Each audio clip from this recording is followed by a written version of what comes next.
There you go. Hey. Hi. Morning. Oh, I should have done this. Sorry. I should have done this. I am so sorry. I forgot. I forgot. I'm supposed to do this and do this. There we go. We're good. We're good. We're good because we're almost ready to go live. I forgot to do that. Hey, everybody. Good morning. It is Thursday. Or is it Wednesday? Oh, it's Wednesday. I forgot it was Wednesday.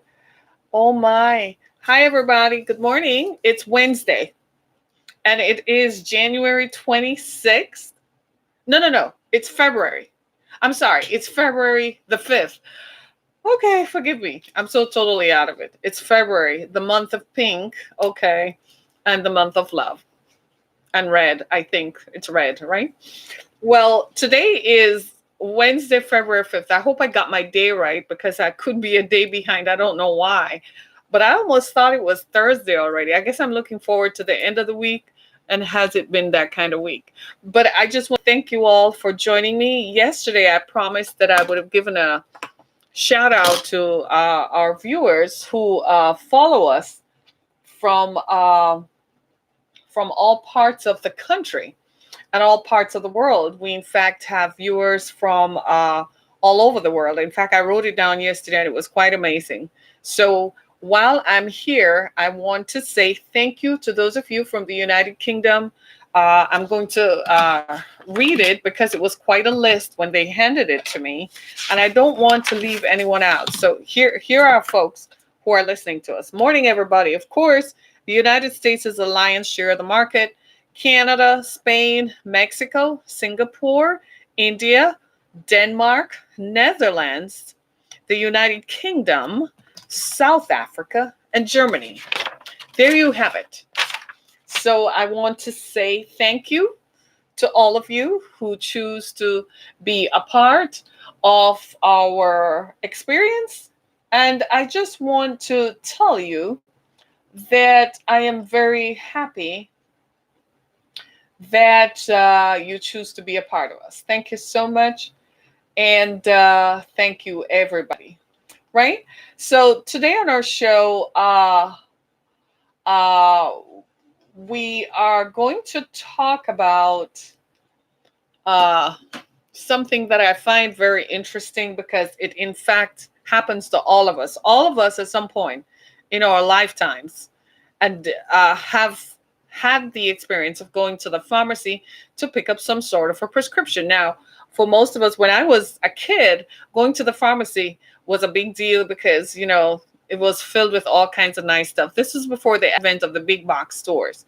So, the pharmacy had all kinds of nice stuff. And being a girl, all I was interested in was pretty stuff, pink stuff, makeup stuff. Don't judge me. Please, my friends, do not judge me, right? But what I found was that I also liked the idea of going to the pharmacy. So as you get a prescription, though you go to the doctor writes a prescription, you go to the pharmacy. Well, we all have our favorite pharmacists, don't we? And I, like everybody else, I have my favorite pharmacist. I like Walgreens. I don't know why I said that, but I like Walgreens. CVS has a boatload of stuff, but I like Walgreens. I don't know why. Right? So, but we all have our pharmacists. So the subject we're talking about today is chaos at our pharmacies. America's pharmacists are in crisis mode. People have been getting wrong prescriptions, and some people have even died. They can't comment on it because they have achieved or reached a settlement with the drug dispenser to keep it up. But I want to highlight this because this is something, it's one of those things where money is the bender here. If there's anything that is underlying this, is that money is what is the determining factor. Like everything else in America, everything is motivated by money, right? It seems like everything in our country is about money. And I was surprised to learn that one of our largest chain pharmacies with over 10,000 stores, CVS, is the 8th largest company in America. I did not know that. I also learned that 5 of our pharmacies rank in the top 100 companies in America. I did not know that. So pharmacy is big business. It's big business because it sells prescription drugs, right? And it sells drugs, right? So it's big business. It's not just the stuff that you and I go to the pharmacy for. They always have makeup going on and stuff. When I was a teenager, that was a big deal. And, yeah, still for a lot of kids, I guess. But in today's world, people buy makeup off Instagram. One click and it comes to your door, boom, just like that.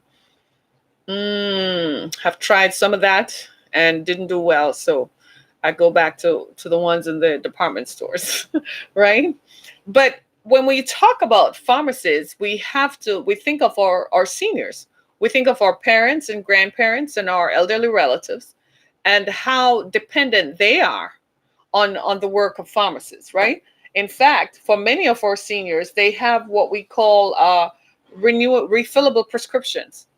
Anybody who is taking care of a relative knows that. It's one of the things you rely on because the pharmacy will refill the prescription if you forget to call in mom's prescription, right? The pharmacy will refill it, or they will place a call to find out. Well, we didn't realize that the reason this was happening was because pharmacists are being paid bonuses. And I'll go into that in just a second, but I want to give you some background.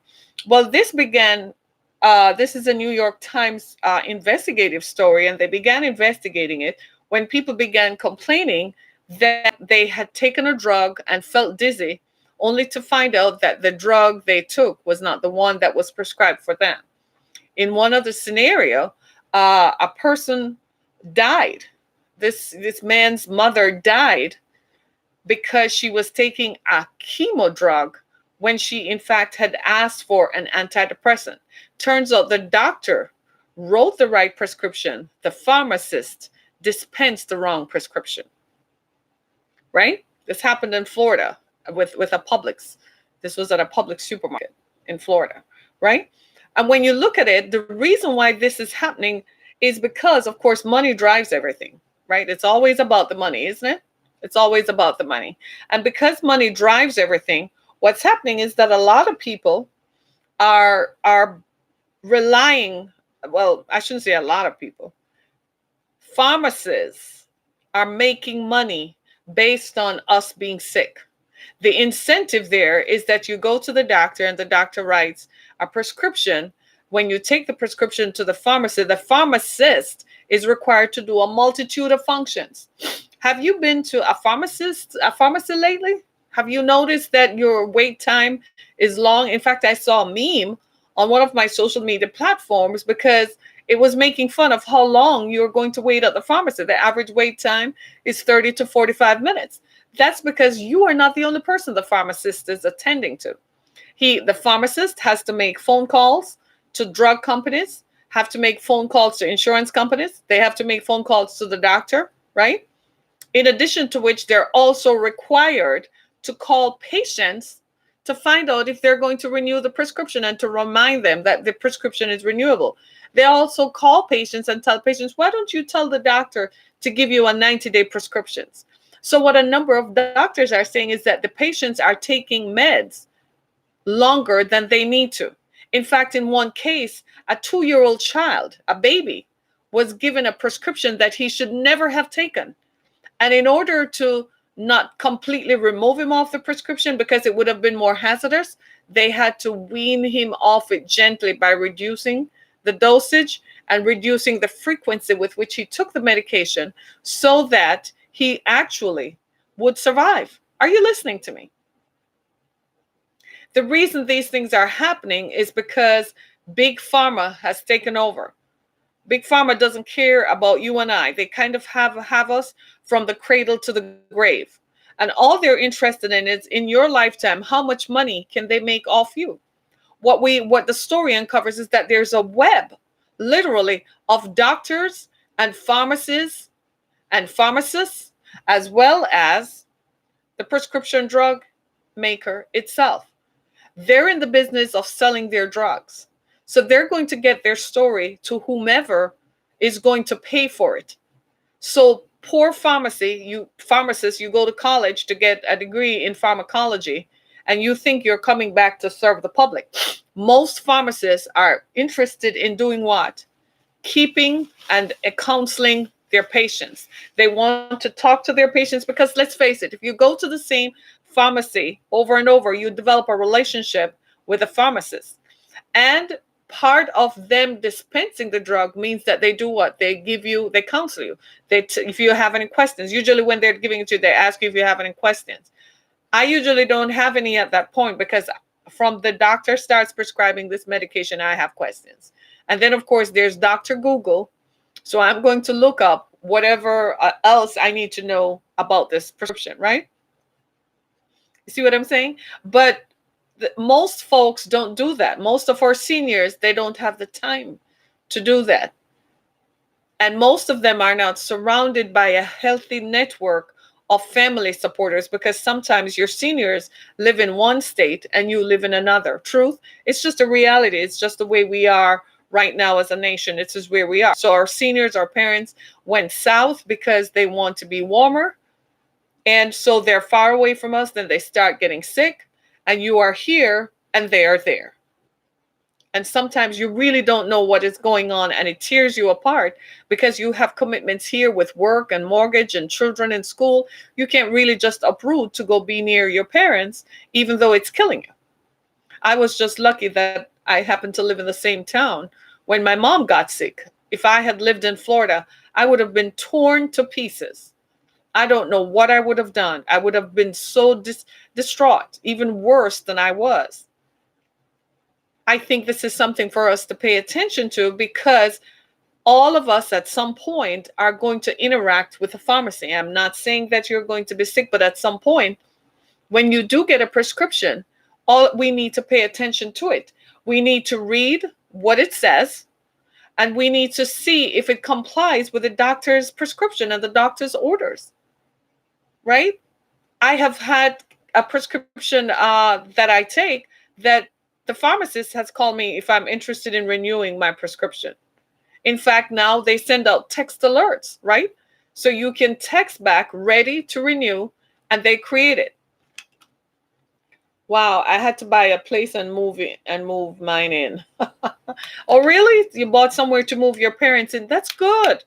Because as they age, we have no idea how vulnerable and susceptible our parents become, especially when you are not there to form a hedge around them. You have to ask questions. And when they go to the doctor and when they go to the pharmacist, you have to start taking the role over and start parenting your parents and asking questions. Tears are coming to my eyes because I remember my mother was so in control of everything. And then when she became helpless, she needed someone to be there to ask questions, to ask the doctor questions, and to ask the pharmacy, what is going on here? Why can't I get this drug right now? Why do I have to drive 10 miles away to get it? One of the drugs my mom was taking is controlled, is what they call a controlled one, right? Morphine towards the end of her life, right? Because of the cancer and the pain associated with it. And I kid you not, they run a background check. And I'm like, seriously? They take your driver's license and run a background check and attach my driver's license to it, which saved me, I learned later. Because if you're driving with that medication and you get pulled over and the medication is not in your name, you could get into trouble for a drug that you shouldn't have any business with. So luckily, my driver's license and my name was attached to it. I didn't fully understand it until later on when someone else explained it to me. These are the things that happen as we age, right? But I want to draw attention to some stuff that I read. I want you to hear this. Pharmacists have to call patients to inquire if they need to refill their meds. Pharmacists are also required and are asked to ask the patients if they want a 90-day prescription or not. Pharmacy chains are very, very wealthy. And performance metrics are what pharmacy chains use to require pharmacists to perform.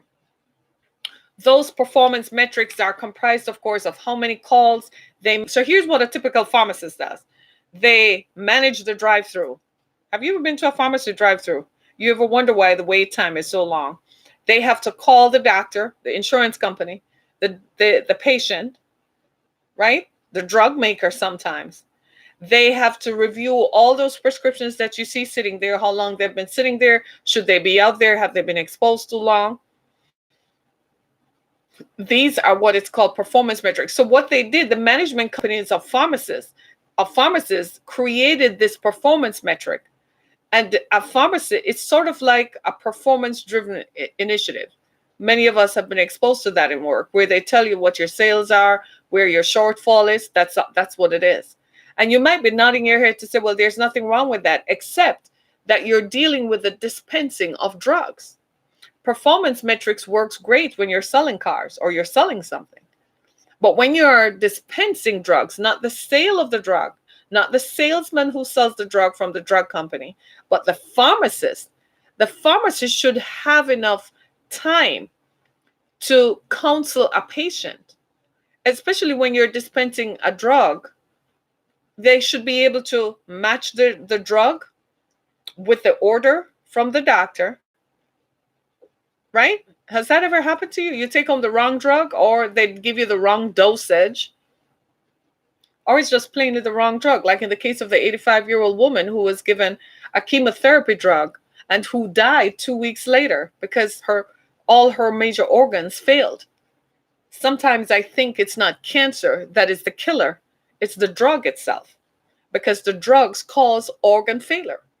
All those cancer drugs do is cause organ failure. They kill you faster than the spread of cancer itself. Yet, these are the drugs that they tell us that are available to cure cancer or to treat cancer. They tell us that cancer is not curable, that it's barely treatable, but the drugs that are used are killing us. The drugs kill you faster because they shut down your major organs and cause organ failure. So before you know it, you have congestive heart failure, your liver stop working, your kidneys stop working. If those two stop working, you're practically out of here. Your liver and your kidneys, if those two bad boys stop working, ta-ta, and nearer my God to thee, is what they'll be singing, right?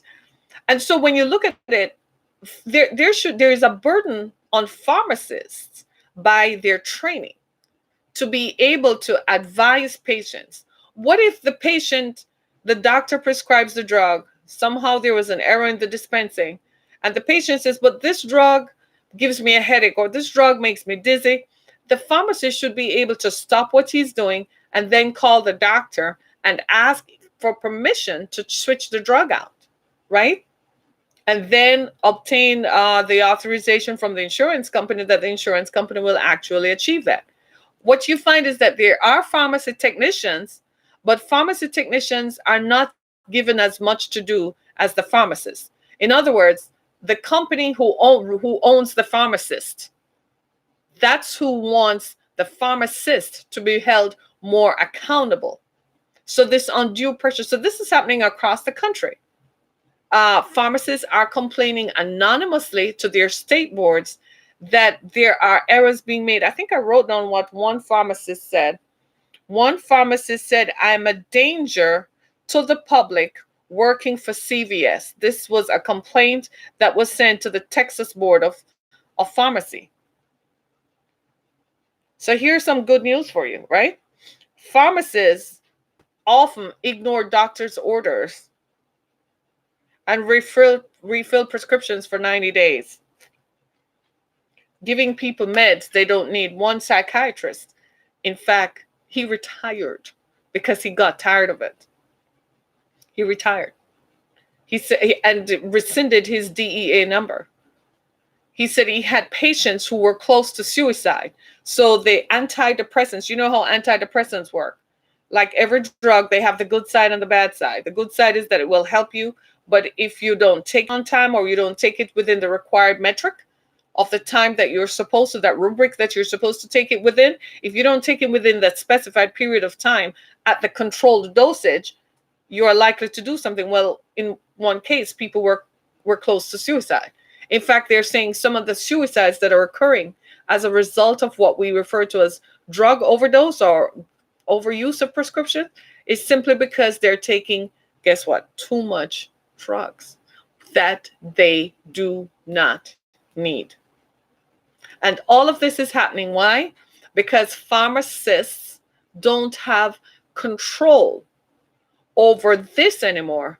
The control has been taken from them by the management companies that pharmacies operate through. And those management companies are interested in their bottom line, which is all about the Benjamins. I'm just telling you so you know. So next time you go to the pharmacy, you read your prescription clearly, right?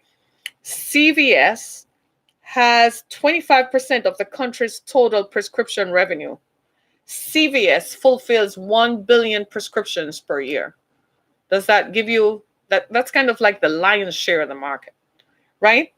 Followed closely by Walgreens. CVS has 25%. Walgreens has 20%, followed by Walmart, Kroger, and Rite-Aid. And then, of course, the other smaller ones. They're not small because their revenues are big, right? And you wonder why we're such a rich country. We have a lot of money, don't we? We have a lot of money. Shake your head. We have a lot of money, right? When you look at how many some of these companies have generated $880 billion, you're like, wow, that's a whole lot of money. And it makes you understand now and understand and appreciate why we know for our own health, we have to pay attention. Is this likely to go away? Not particularly, because the pharmacists are probably never going to get what they want, which is reduced hours and more time to spend on each patient, right? And being able to read the prescription and match the prescription correctly. It's not unusual. It's just happened to all of us. I've seen this happen. I've experienced this where I've walked away with what the doctor discussed was not what I got. I remember years ago with my ex-husband that happened, right? And it's a good thing I caught it because the doctor had prescribed a particular drug. The pharmacist took the initiative that drug was not available. She could, change it to something else. But guess what? The drug interactions were different with the other medications he was taking. Luckily, I had read it. So I said, don't take this one until we resolve it. So I called the doctor back. And then the doctor notified the pharmacist and it was saved. I don't know why I even worried about saving him because the guy was beating me up to kill me, right? You see what I mean? It's amazing what empathy does. Makes you forget about that threat to my life. Yeah. And I saw this happen even with my own parent, right? I saw this happen with mom, right? The doctor discussed something else while we were there and a different dosage based on her condition, her strength, her weight, that kind of thing. And then when we got to the pharmacy, it was dispensed different. It was the hospital pharmacy. So I was able to call them and say, hold up, what's going on? This is not what the doctor said. I need you to change it and I'm on my way. You don't ever want me to say I am on my way because that means you're about to get some smoke, right? But as part of the caregiving in the time of taking care of an elderly relative or even a child, who has time to sit down? You're kind of just taking it by faith that it is what it is, that's their job, that's their due diligence, that's part of what they're supposed to do. But it seems to me that an added burden is being added to consumers that we now have to police even the prescriptions that you take home. It's one thing to go to the doctor and you have to walk into the doctor armed with a flashcard. Or me, I have a note in my phone, questions to ask doctor, right? Do you do that? Right? And then you ask the questions. I don't know why you're all making me laugh. I know you're sitting there and you probably are saying, Harriet, this is some serious stuff. It is. But you go to the doctor and you have to have a note to ask. And then on top of that, when the doctor does prescribe something that you need to make you well, then you have to go to the pharmacy and match it. So guess what we're all going to do? A crash course in reading prescriptions. Who can read a doctor's scribbles? No. So what doctors are saying now, they have a new system called e-scribe, right? So they fulfill prescriptions electronically. A lot of doctors do that. They say it reduces errors because there's no, you're typing it out or whatever, so you can't say, well, I don't know what the doctor was writing. But if the pharmacist is overworked, like at the pharmacy where I go to, that pharmacist, I had to compliment him one day. I said, I don't know if anybody has told you, but you're doing an awesome job managing the drive-through, managing the people who are standing here, calling everybody else. I said, you're doing an awesome job. And I don't know if you're told that, but this is costing you a lot. I hope when you go home at night, you get to sleep. He was so shocked. He didn't know what to say or do. He just looked at me. And I said, yeah. And the person who was standing beside me said, you know something, I've never thought about it like that. And I come in here every day. I come in here once a month to pick up my prescriptions. Now, I don't go to the pharmacy frequently. I only go to pick something up like once every 3 months or something like that, right? Because I'm one of those who subscribe to the 90-day thing, right? Because it makes it easier. But I think I'm going to revisit that because I kid you not, it must have been 2 years ago. I went to the pharmacist, to the doctor, and she wrote a prescription. But what she discussed with me when I got home and took the drug home, I said, I don't think this is what she said, but I'm going to take it by faith. But when I had a negative interaction, I had to call her back. I said, was that what you wanted, me to take? I'm not sure because I'm feeling exactly what I told the doctor that particular medication would do was exactly what it did. That's why she said she would change it. Turns out that the pharmacist did not pay attention, just looked at the old file, and they had to create a whole new file.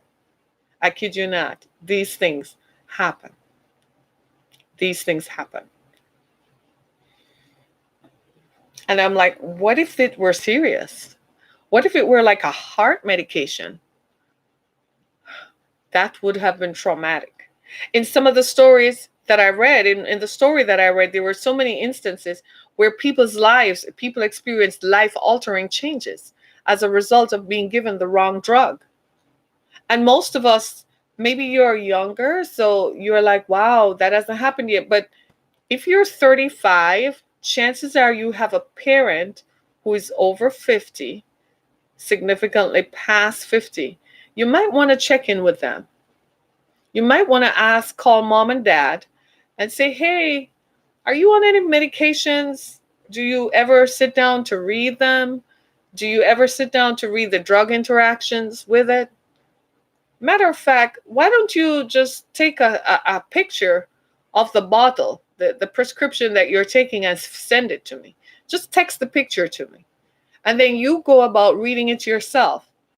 Then you ask mom and dad to add you to their contact list with the doctor.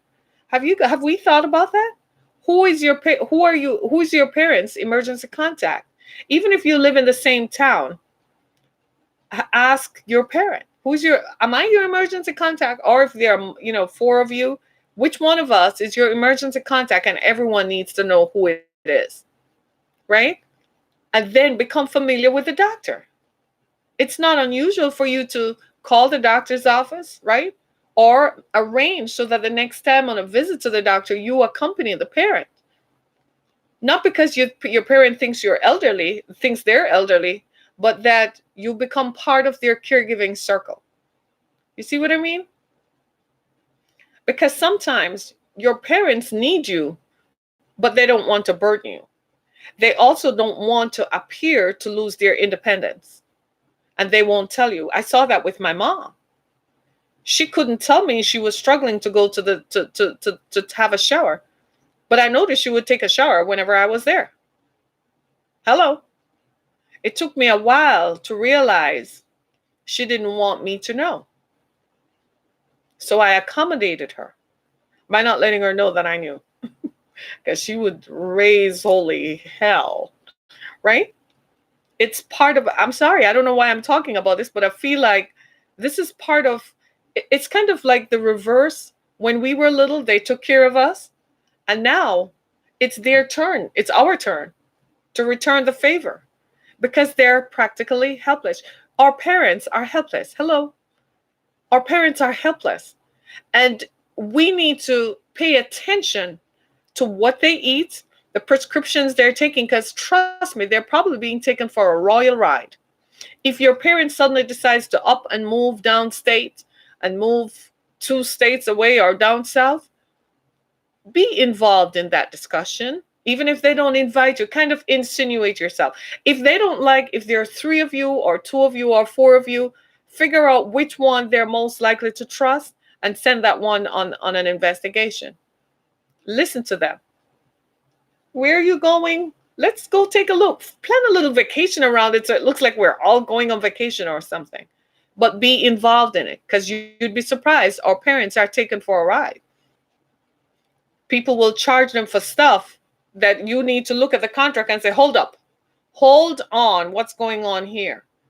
When they choose a primary care, well, what does your insurance cover? How many visits per year does the insurance cover? You see what I mean? Ask questions like that. When it's flu season, ask questions. Mom and dad, it's flu season. Make sure you wash your hands properly, right? Make so they don't contract it. Avoid contact as much as possible during flu season, right? If they're ordering stuff online, watch that stuff because some of these people who come to deliver are observing who is at home and who is alone with them at home. So have your parents install the Ring doorbell thingy, so that you can watch who comes to their house and you have access to it. Do you see what I mean? Nowadays, most of us, most of our households don't have a home phone anymore, but we have a cell phone. Well, good.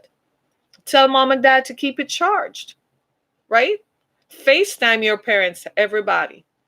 Teach them how to FaceTime, right? Teach them how to FaceTime. Tell them it's a nice way to catch up with little Johnny and little Ashley, when in fact what you're doing is spying.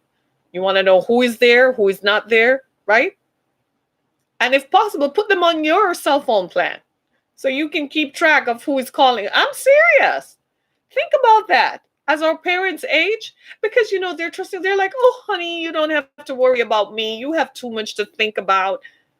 You're one of the things I have to think about, is what I used to say to mine. I'm like, who are you talking to? And she's like, see, they're managing me already. I kid you not. I have 2 daughters. Apparently, the roles are getting reversed. And I'm like, you're ready to write me off. I'm like, come on now. Right? They're like, They give me a timeline. They're like, they tell me specifically at a certain age, we're taking the keys to the car. We're taking this. We're taking that. They're going to take control of the house, the deed for the house. I kid you not. I kid you not. Are you laughing at me? You're laughing at me. I kid you not. They said a certain age, we're going to take control of the house. We take control of your debit cards. You'll get a little card that you can spend this much. I kid you not. And I am way, way far from that. And they're already telling me what their plans are. In one sense, I feel reassured that I won't have to worry about being taken up, feeling vulnerable, because I never thought about it until I saw how my mother was. You go to mom's house and people would want to do her lawn and stuff. And I'm like, wait, just a minute. It's too soon. Yes, it's sweet of them. But I'm like, it's too soon. You're still taking my clothes and stuff. It's way too soon. Right? But do you see what I mean? And I am amazed at the stuff that when my mom was ill and I saw what she went through, I am amazed at how things work. I had never looked at it from the inside. I had only seen it from the outside. But when mom was sick, all those trips to the doctor, first of all, your parents don't ask questions. Did you know that? Your parents rarely ever ask their physician questions. Mom did not ask any questions, y'all. I was shocked when I was asking the doctor questions he had come to expect a certain kind of response from mom. And here I come. And then I didn't just come, the others came. They were like, okay, you ask the questions. I'm taking notes. You are asking questions. I kid you not. Our parents don't ask questions. They don't ask, why am I taking these meds, especially if they have issues. Now, I'm just going to give you some things that I found in my experience that I had to look out for. If your parent has high blood pressure or diabetes or cholesterol, you need to watch the drugs they take for those three. I hear you, Sim. Right, right. Watch the drugs they're taking for those three, because right there, likely they have drug interactions going on. Right there. You need to watch it. And then ask questions, because there's some of the diabetic drugs. Diabetes is a bad thing, y'all. Try not to get it. Stay away from the stuff. Exercise and eat right. I'm telling you, once diabetes comes into your bloodline, it's like that thing does not go away. It's too hard. Don't. So the drugs, some of the drugs they're taking for diabetes has severe interactions even with the blood pressure medicine. So read the drug interactions and ask your parents, when most of the blood pressure drugs and the diabetic drugs that they have to take in the mornings, remember they'll tell you they have to take their water pill or they have to take their sugar pill, right? Those drugs will make them sleepy. So guess what, mom and dad, you can't schedule a doctor's visit at 10 o'clock in the morning because you're sleepy.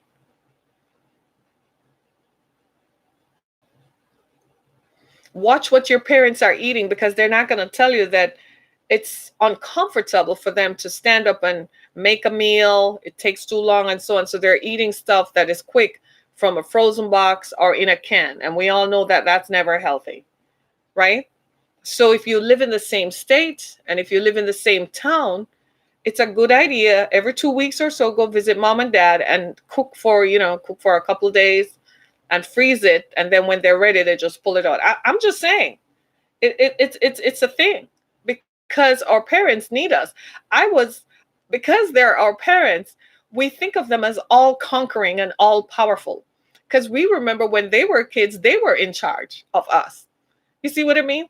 And they were all conquering and all powerful, and they could do stuff and all that. And then as you get older, the roles start to reverse, but it's subtle. They don't want you to know.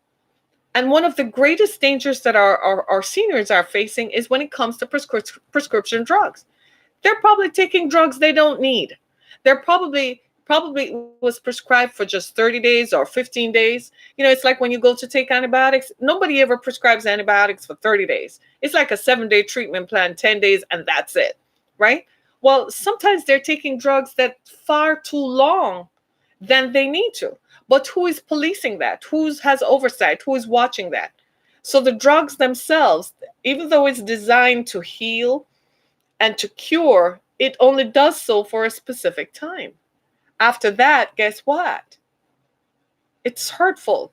Like in the case of this 85-year-old lady, she's someone's mother, someone's grandmother, someone's aunt. She was someone's wife. And she went to the doctor to take an antidepressant because, let's face it, depression comes with age. We know that, right? And there is nothing more depressing than being elderly and feeling left out and feeling abandoned. And so, because depression comes with aging, you're not surrounded by close family members. Most of your friends are dying, and you think you're facing the Grim Reaper any minute now. That thing is daunting, and then compounded by the society making you feel like you're aging. This is why I appreciate J-Lo swinging from a pole at 50. That's inspiration for me. If J-Lo is 50 and can swing from a pole, hey, I need to make sure that that's my aspiration. Don't you think? Right? Instead of the society telling us that after 50, life goes downhill. I'm like, excuse me. Right? So our parents then are facing what I call the law of diminishing returns. That's what the society says. And we have to look at what they're taking. The biggest concern that you have, not just from robocalls, people scamming them, but what kind of drugs are they taking, how often, and what is it prescribed for? Is that true? Right? Just look at it. Right? Ask them what kind of drugs. What kind of drugs are you taking and what is it prescribed for? Even if you have just a weekly call, do a weekly FaceTime call, right? So make sure your parent has an iPhone. Do a weekly FaceTime call and let them bring you up to speed on everything. Just just make it sound like, so this is how I used to get mom to talk. I would say, so mom, guess what happened this week? And mom, so and so, mom, so and so. So she would open up. She was slick too. She'd tell me what she wanted to tell me. I'd have to go slinking around and snooping around sometimes to find out stuff. Right? But you open it up so that they start telling you. Do a FaceTime call with them. Ask them what kind of drugs they're taking and what for. Take a picture of the bottle or the prescription and send it to me. And then you can start tracking it. So then you start thinking, didn't you just take that drug like 2 weeks ago? Why are you taking it again? Are you still taking it? Why? How are you feeling? Because sometimes they'll tell you, I feel tired. I feel as if I feel a little dizzy sometimes where I have to walk. Then you need to say, what kind of drugs are you taking? What is it for? Our parents sometimes experience short of breath. And the first thing they're going to assume is that they're having some kind of pulmonary disorder when maybe they just don't have any endurance. Maybe they need to go do that water weight training over at the club, at the social club. I kid you not.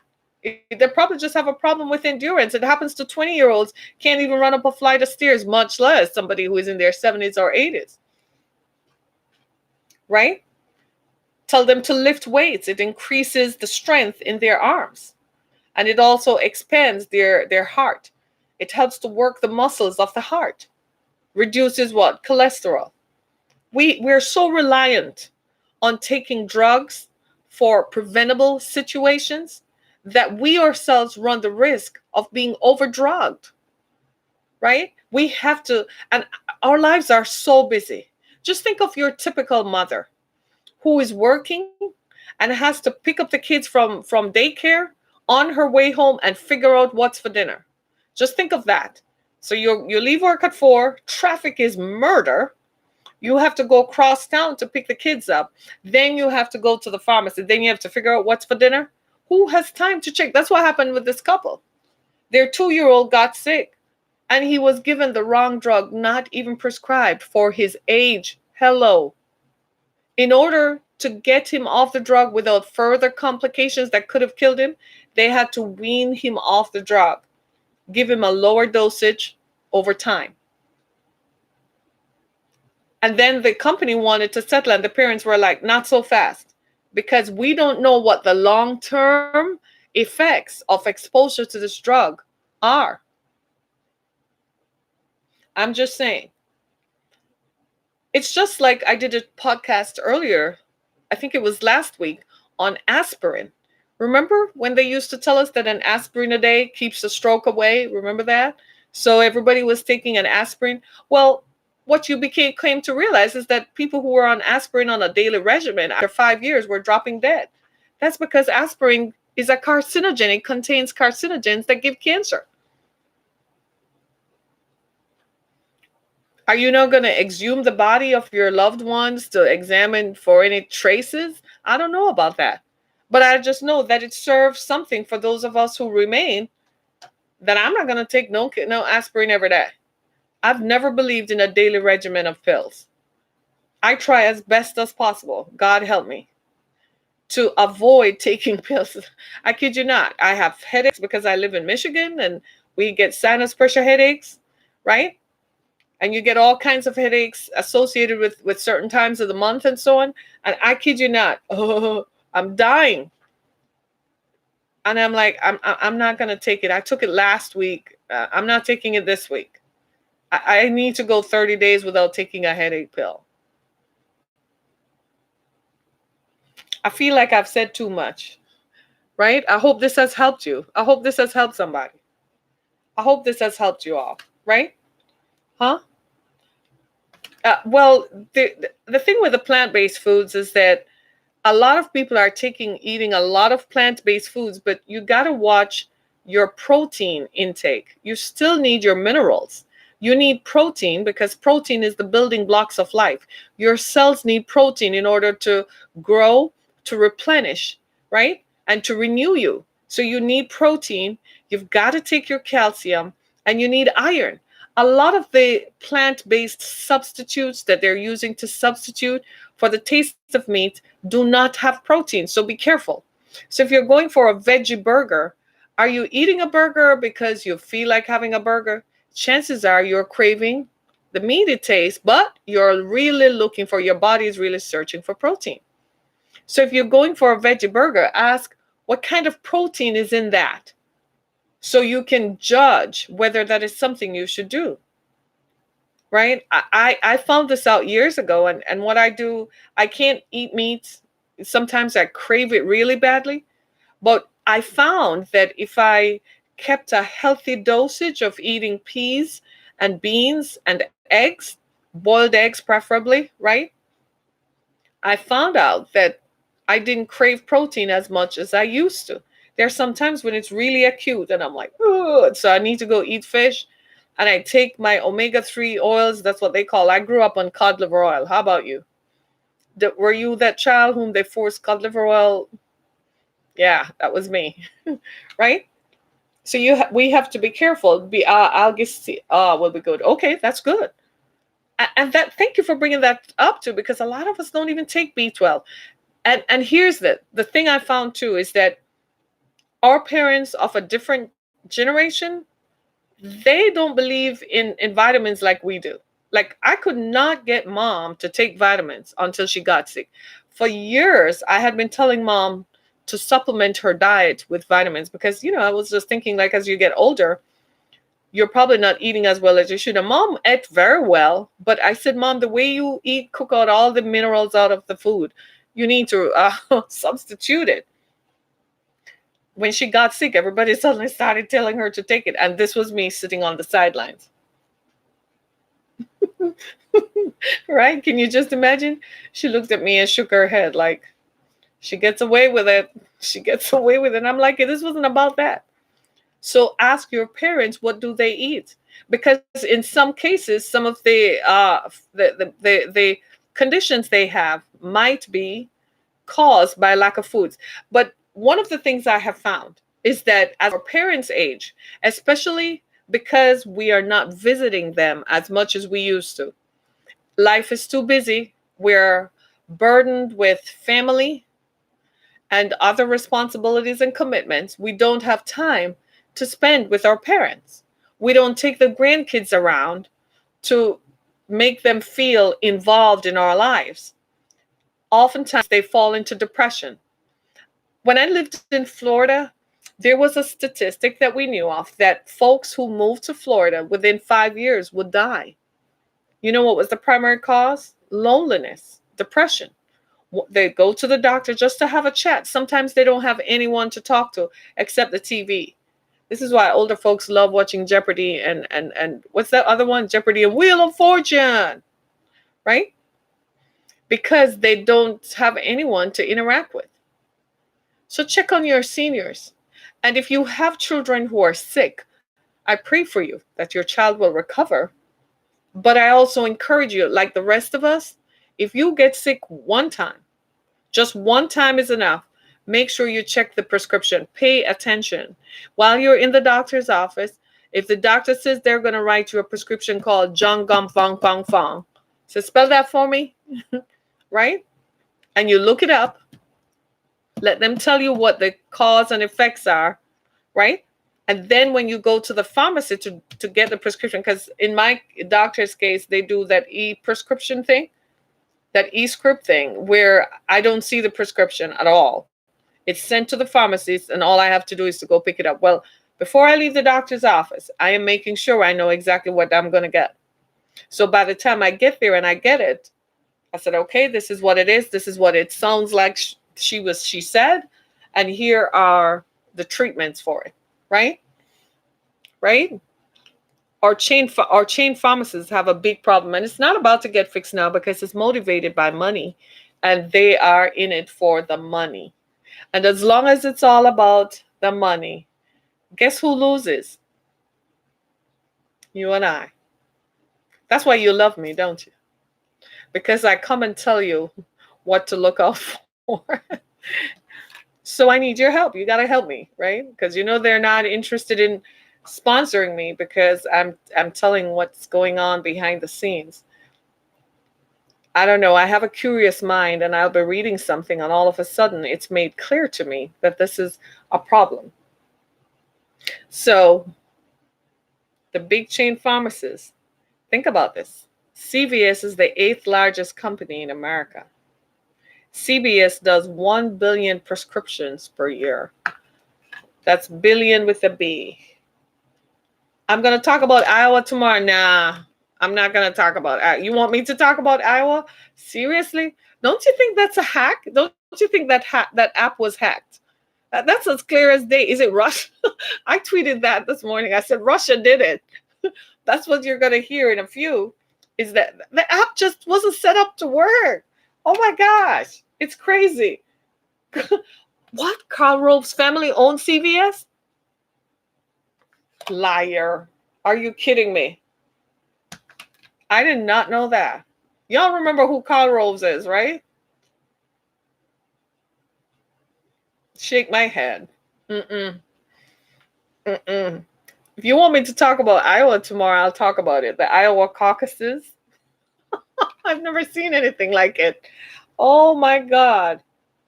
Yeah, you stop shopping there? Really?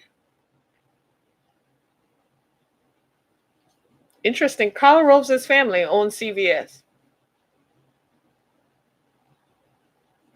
And I'm going to stop right there too.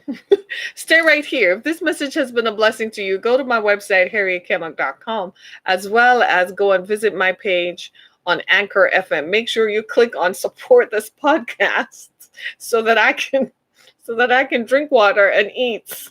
Keep the lights on. Wow, my friends, you're killing me. Right? This is crazy stuff, right? But then make sure you continue to support our podcast, listen to our other podcasts. Some of you are my daily followers, so I guess you hear me every day. Thank you. I trust you, right? Okay. All right. But make sure you go to my page on Anchor FM, click on support this podcast, and continue to listen to us on Spotify and Apple Podcasts, right? I need you to continue. Whatever phones you have, if you have a Google phone, I'm in Google Podcast. I'm also on about 10 podcast platforms. I'm on all streaming platforms. I think a new distributor just showed up and is distributing me on SoundCloud. And then they found out that I have had a SoundCloud account for about 8 years now. And they were like, whoa, Miss Gemma, you're already on SoundCloud. Boom, here you go. Right? So thank you so much for being a part of my experience. Pray for me as I pray for you. Depression is a thing, right? And it's the month of love. Next week is Valentine's Day, if you want to believe that. Oh my God, it's going to be on and popping. We're going to talk about this. I think I have a show on the 10th in the evening, and I'll be talking about why we hook up with, why we continue to have these hookups and with toxic people, right? You're a blessing to me. Thank you. Thank you. Thank you. I hope this helped you. I'll post the link to the story on the New York Times. I swear, every time I post a link to a story, all the major networks pick up the story. After a while, I'm done. I think they're trolling me. They're trolling me, right?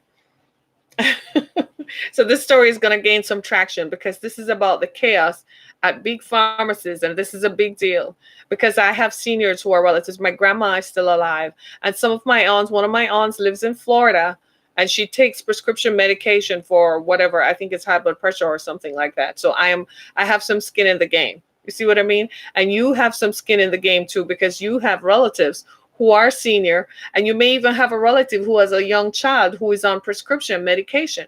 What about a child who is taking asthma? In one of the stories that I read, a person taking asthma got the wrong pill, almost died, y'all. Got the wrong prescription for asthma. Do you know how quickly you can be snuffed out because of asthma? I know because my youngest daughter had bronchitis when she was growing up, and I can't begin to tell you that inhaler was everything, and that she had she had allergies to peanuts and shellfish and so on. So I can't begin to tell you how an EpiPen was a real thing, right? So pay attention. And I was that parent who was the hovering parent. So I looked at everything, and I think when mom got sick, I became the hovering child. I don't think she liked that much, but it is what it is. So I say to you, support your seniors, your parents, your aunts. Some of you, it may not even be your parent, it may be the person who raised you or someone who cared for you when you were young. Still call in on them. Have a conversation with them. Turn the TV off. Just pick up the phone and call them and say, "Hey, how you doing?" I called my aunt the other day. She was so happy to hear from me. She laughed and laughed, and she's surrounded by her children and grandchildren. But she said, "It's such a pleasure and a joy to hear from you. Pick up the phone and check in with your friends, your seniors, those whom you love. They loved you when you were little. Love them back now. Check in on them. Talk to them. It helps to reduce depression. A lot of them are dying from feeling abandoned and feeling useless, feeling like the world has moved on and left them by. Maybe this is why my generation keep in touch so much, because we recognize now how it feels to have the world feeling like the world has moved on and left you, right? And for some folks who have life-threatening illnesses, I encourage you to call them, check in with them, right? Because that is a contributing factor. The aloneness, the abandonment makes you feel like life has stopped, right? I don't want to go, but I got to. How about that? I got to thank you so much for joining me. My name is Harriet Kimmick. This has been Down to Earth. I'm so grateful that you took time out to participate with me this morning. Of course, you can watch more of our shows on YouTube, as well as you can continue to listen to us on Spotify, Apple Podcasts, Google Podcasts, Breaker, Overcast, Podcast Addict, Podcast Story, and everywhere else. Thank you so much, everybody. Have a great Wednesday. It's still Wednesday. Have a great Wednesday. Wear Pink Wednesday. I finally found a pink tank top. My daughter relented. She relented. I found a pink tank top. Why don't they buy their stuff? I don't know. Thanks, everybody. Be blessed.